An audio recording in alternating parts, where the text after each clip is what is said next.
Welcome to my YouTube channel board exam point में आप सभी का स्वागत है। ये क्वेश्चन जो 8 नंबर में पूछा जाता है और ये मोस्ट इंपॉर्टेंट क्वेश्चन हो जाता है। ये हमारा निश्चित समाकलन का क्वेश्चन है। हमें क्या याद करना है, इसका मान ज्ञात करना है। तो इसे हम क्या किए हैं, सबसे पहले हम आई के बराबर इसे हम मान लिए। तो ये हम समीकरण 1 मान लिए हैं आई के बराबर मानकर। अब यहाँ पर हम क्या करेंगे, लिखेंगे कि प्रॉपर्टी 4 से, ठीक है, प्रॉपर्टी 4 का प्रयोग करेंगे। तो प्रॉपर्टी 4 हमारा क्या होता है, हम उससे पहले जान लेते हैं। जो हमारा अपर लिमिट दिया होता है, ठीक है, क्या अपर लिमिट, ठीक है। तो अपर लिमिट में से हम x को माइनस कर देते हैं, ठीक है। ये अपर लिमिट है, ये पाई हमारा, और इसी में से हम क्या करते हैं, x को माइनस कर देते हैं। यही हमारा क्या होता है, प्रॉपर्टी 4 का मकसद होता है। यानी कि हम ये कह सकते हैं कि x बराबर पाई माइनस एक्स रखेंगे, ठीक है। तो यही हम यहाँ पर कर देते हैं। ये हमारा प्रॉपर्टी 4 का मेन मकसद हो जाएगा, ठीक है। तो यहाँ पर ऐसे लिखेंगे कि i बराबर पाई से 0, ये लिमिट है।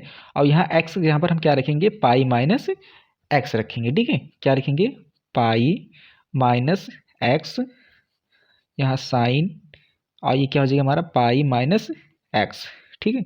बट्टी में हमारा क्या हो जाएगा 1 प्लस कॉस स्क्वायर, ये क्या हो जाएगा पाई माइनस एक्स, ठीक है। क्या हो जाएगा डी एक्स। अब यहाँ पर देखिए कि थोड़ा ऊपर करते हैं, लिखेंगे आई बराबर पाई से 0। अब इसमें तो कोई परिवर्तन नहीं कर सकते, तो इसे हम डायरेक्ट ऐसे लिख देते हैं। अब यहाँ पर देखिए, ये जो साइन पाई माइनस एक्स है, या पाई का मतलब होता है 180 अंश। तो ये क्या हमारा द्वितीय चतुर्थांश में जाता है, और द्वितीय चतुर्थांश में जाता है 180 के मान का कोई परिवर्तन नहीं होता। लेकिन द्वितीय चतुर्थांश में साइन का वैल्यू जो होता है वो पॉजिटिव होता है, तो इसलिए साइन एक्स हो जाएगा, ठीक है, साइन एक्स हो जाएगा। और यहाँ पर ये डी एक्स।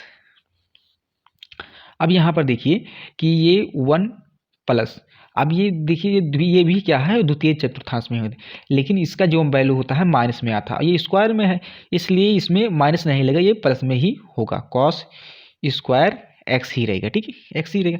अब यहाँ पर देखिए कि इसमें हम कुछ और, इसमें हम नोटिस कीजिए कि इसमें हम कुछ और परिवर्तन कर सकते हैं कि नहीं। तो यहाँ पर देखिए कि लिखेंगे कि आई बराबर पाई से 0।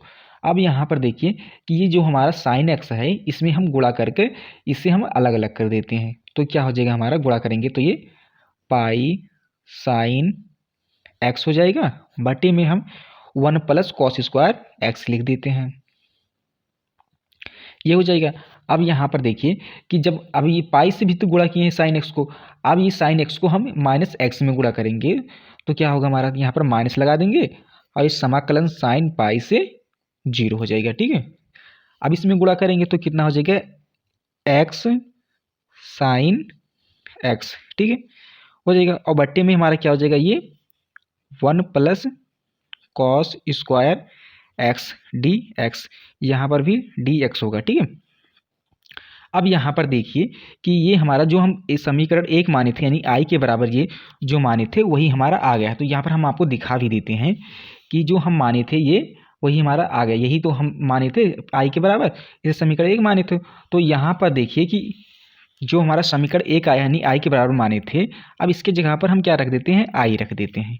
तो यहाँ पर ऐसे लिखेंगे आई बराबर पाई से 0, यहाँ क्या हो जाएगा pi sine x D x बटे 1 प्लस कॉस स्क्वायर एक्स। तो ऐसे रहेगा, इसके जगह पर हम क्या रख देते हैं, केवल पाई रख देते हैं, ठीक है, पाई रख देते हैं। अब यहाँ पर थोड़ा ऊपर करेंगे तो यहाँ पर देखिए कि इस माइनस पाई को हम क्या करेंगे, बराबर के इस तरफ ले जाएंगे, तो हमारा क्या हो जाएगा, डबल आई हो जाएगा, यानी ये हो जाएगा, ठीक है, प्लस में हो जाएगा यहाँ पर। तो यहाँ पर लिखेंगे पाई से 0, अब ये क्या हो जाएगा, pi sine x D x 1 plus cos square x, cos square x हो जाएगा। अब यहाँ पर थोड़ा ऊपर करते हैं, ये देखिए कि आई आई 2 आई हो जाएगा, ठीक है, कितना हो जाएगा यहाँ पर देखिए कि 2 आई हो जाएगा, ठीक है। अब ये जो यहाँ पर गुणा करेगा, जो बराबर के इस तरफ भेज देंगे तो क्या करेगा हमारा, भाग करेगा, यानी कितना हो जाएगा हमारा, ये यहाँ पर बट्टे में 2 हो जाएगा। अब ये पाई जो है हमारा कांस्टेंट वैल्यू, क्या है, कांस्टेंट वैल्यू है, तो इसे हम बराबर के इस तरफ भेज देंगे तो क्या हो जाएगा हमारा, यहाँ पर हो जाएगा, समाकलन साइन से बाहर कर देते हैं क्योंकि इसका समाकलन होगा नहीं हमारा। तो हमारा क्या बच जाता है कि sine x D x 1 plus cos square x. ठीक है, इतना हमारा ये बच गया। अब यहाँ एक काम करेंगे कि कॉस को हम क्या मान लेते हैं, टी मान लेते हैं। तो कॉस का जब हम अवकलन करेंगे तो हमारा साइन एक्स आ जाएगा। ठीक है, क्या आ जाएगा, यहाँ पर एक्स होगा, यहाँ पर एक्स कर लिखना भूल गए थे। ठीक है, अब यहाँ पर देखिए कि ऐसे लिखेंगे कॉस एक्स को हम क्या मान लेते हैं, टी के बराबर मान लेते हैं। ठीक है, जब इसे हम एक्स के सापेक्ष अवकलन करेंगे तो हमारा क्या हो जाएगा, minus sine x D x बराबर हमारा कितना हो जाएगा, डी टी हो जाएगा। अब जब इसमें दोनों में माइनस से गुणा करेंगे तो ये हमारा क्या हो जाएगा, साइन एक्स डी एक्स बराबर ये क्या हो जाएगा, माइनस डी टी हो जाएगा। ठीक है, माइनस के डी टी हो जाएगा। अब यहाँ पर देखिए जब हम मान ही लिए हैं तो इसमें मान लेते हैं तो हमें क्या करना पड़ता है, लिमिट को चेंज करना पड़ता है।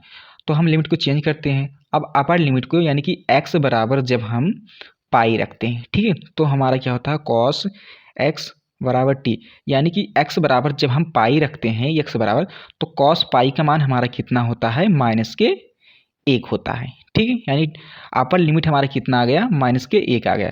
अब इसी प्रकार से जब हम x बराबर जब हम 0 रखते हैं, ठीक है, तो कॉस x बराबर टी, यानी कि जब कॉस कि x के जहाँ पर 0 रखते हैं तो कॉस 0 का मान हमारा कितना होता है, 1 होता है। ठीक है, कॉस 0 का एक मान कितना होता है, 1 होता है। तो यहाँ पर यानी लोअर लिमिट हमारा कितना आ गया, 1 आ गया। अब यहाँ पर हम रख देते हैं जो मानी हम, तो यहाँ पर लिखेंगे i बराबर पाई बटे 2। अब यहाँ पर हम देखिए लिखेंगे लिमिट हमारा कितना आया है, अपर लिमिट ये माइनस के 1 आया है, तो माइनस के 1 यहाँ पर लिख देते हैं। और लोअर लिमिट हमारा कितना आया है, 1 आया है, तो यहाँ 1 लिख देते हैं। अब यहाँ पर देखिए कि यहाँ पर साइन एक्स डी एक्स के बराबर हमारा कितना आया है, माइनस के डी टी आया है, तो यहाँ पर हम डी टी यहाँ लिख देते हैं। और जो माइनस यहाँ डी टी का था तो यहाँ ना लिखकर हम यहाँ माइनस लगा देते हैं। ठीक है, यहाँ माइनस लगा देते हैं। अब यहाँ पर बट्टे में अब ये हमारा 1 बचा, तो 1 को यहाँ लिख देते हैं, प्लस कॉस एक्स बराबर हम क्या माने हैं, टी माने, तो यहाँ स्क्वायर में है कॉस, तो टी को भी स्क्वायर में कर देते हैं। ठीक है, आप थोड़ा ऊपर करते हैं। अब यहाँ पर लिखेंगे कि i बराबर माइनस एक्स बटे 2। अब यहाँ पर देखिए कि डी टी बटे 1 प्लस टी स्क्वायर हमारा क्या होता है, टेन स्क्वायर होता है। ठीक है, टेन स्क्वायर टी होता है, लिखेंगे टेन इनवर्स टी होगा। ठीक है, और हमारा अपर लिमिट क्या है, माइनस के 1 आया है और लोअर लिमिट 1 आया है, ये ठीक है, ये आया है। अब यहाँ पर हम क्या लगा देंगे, upper limit minus lower limit लगा देंगे, तो क्या हो जाएगा हमारा पाई माइनस 2, और ये हमारा क्या हो जाएगा, अपर लिमिट हमारा कितना दिया है, माइनस के 1 दिया है, तो यहाँ पर लिखेंगे टेन इनवर्स माइनस टी के जगह पर क्या रखेंगे, माइनस 1 रख देंगे। और माइनस क्या लोअर लिमिट हमारा कितना दिया है, 1 दिया है, टेन इनवर्स 1 हो जाएगा। ठीक है, 1 हो जाएगा। अब यहाँ पर थोड़ा ऊपर करते हैं। अब यहाँ पर लिखेंगे कि 1 माइनस पाई माइनस 2।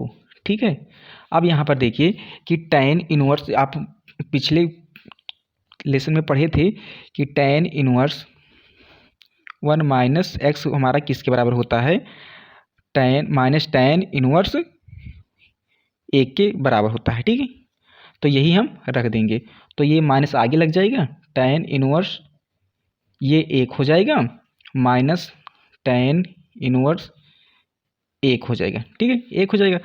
अब यहाँ देखिए माइनस माइनस जुड़ जाएगा और किसका निशान लगेगा, माइनस का लगेगा।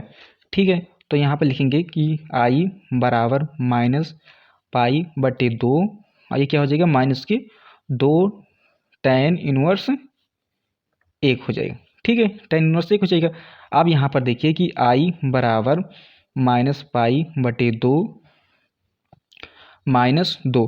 अब देखिए कि ये हमारा टेन इनवर्स ये 1 किसका मान होता है, टेन पाई बाई 4 का मान होता है। ठीक है, ये होता है। अब यहाँ 10 से 10 कैंसिल हो जाएगा। अब यहाँ पर देखिए कि ये कितना हो जाएगा हमारा, i बराबर माइनस पाई बटे 2, और ये हमारा कितना हो जाएगा, ये माइनस की 2 गुणे पाई बटे 4 हो जाएगा। ठीक है, पाई बटे 4 हो जाएगा। अब यहाँ से ये देखिए 2 से ये 2 कैंसिल हो जाएगा, और ये जो हमारा माइनस था ये माइनस से माइनस कैंसिल हो जाएगा, यानी कि हमारा आंसर कितना आ जाता है, आ जाता है यहाँ पर लिखेंगे कि आई बराबर ये पाई यानी कि कितना हो जाएगा हमारा पाई स्क्वायर और ये 4 था बचा था, तो यानी कितना हो जाएगा हमारा आई बराबर पाई स्क्वायर बटे 4। यही हमारा आंसर हो जाएगा। वीडियो अच्छा लगे तो लाइक करें, नए हो चैनल को सब्सक्राइब करें। Thanks for watching this video. यदि क्वेश्चन एक बार में ना समझ में आए तो दूसरी बार जरूर देखिए, समझ में आएगा वीडियो।